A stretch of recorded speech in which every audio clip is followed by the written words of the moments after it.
नहीं बल्कि ईंट और पत्थर से बना हूं। मेरी आवाज और सीढ़ियों में नयापन दिख सकता है, लेकिन सच्चाई ये है कि मैं यहाँ इस पहाड़ी पर 19वीं शताब्दी से खड़ा हूँ। मेरी जिंदगी केवल मुझ तक ही सिमटी नहीं है, बल्कि ये शिमला की भी जिंदगी और दास्तां है।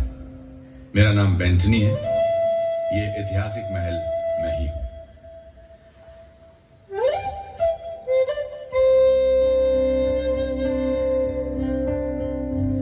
एक ऐसा भी समय था जब मैं यहाँ नहीं था। यहाँ कोई शहर नहीं था, ऊंची ऊंची इमारतें नहीं, बस एक पहाड़ी और घना जंगल।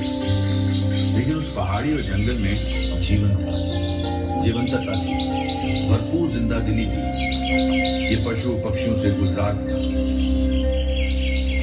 18वीं शताब्दी के अंत में शिमला के पूर्व में नेपाल एक शक्तिशाली राष्ट्र बनकर उभर रहा था। 19वीं शताब्दी के पहले दशक में नेपाल के गोरखों ने आज के हिमाचल प्रदेश के एक हिस्से पर कब्जा कर लिया। इन पहाड़ियों में इन साहसी योद्धाओं ने कुछ स्थानीय शासकों को पराजित किया। महाराज, हम क्या करें? अगर उन पर जरा सी भी आंच आई तो वो हमें मसल कर रख देंगे, इसमें कोई शक नहीं। अंग्रेज भारत में आ गए हैं। उनकी ईस्ट इंडिया कंपनी बहुत शक्तिशाली है और उनके पास विशाल सेना है। चलिए उनसे सहायता मांगते हैं। उनका मदद करें? But why? East India company के डायरेक्टर्स हमें लोगों का सहायता करने के लिए पैसा नहीं देते। हम यहाँ कंपनी के शेयर होल्डर्स के लिए पैसा कमाना आए हैं, न कि सुदूर पहाड़ियों में किसी का मदद करने के लिए। कुछ वर्षों तक कंपनी शांत रही।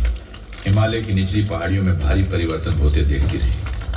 फिर पूरे यूरोप और भारत के अन्य हिस्सों में कई ऐसी घटनाएं घटी जिनके चलते ब्रिटिश को इन पहाड़ियों में सेनाएं भेजनी पड़ी।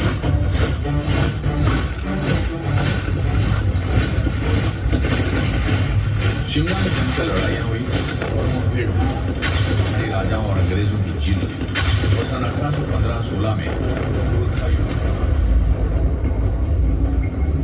2 वर्षों के भीतर ही ईस्ट इंडिया कंपनी की सेना के अधिकारियों ने इन पहाड़ियों को घूमना टटोलना शुरू कर दिया। What a delightful place! Note का तरफ देखो, आपको बर्फ से ढका माउंटेन नजर आता है। चारों तरफ घना जंगल, घास का मैदान एंड क्रिस्टल क्लियर वाटर।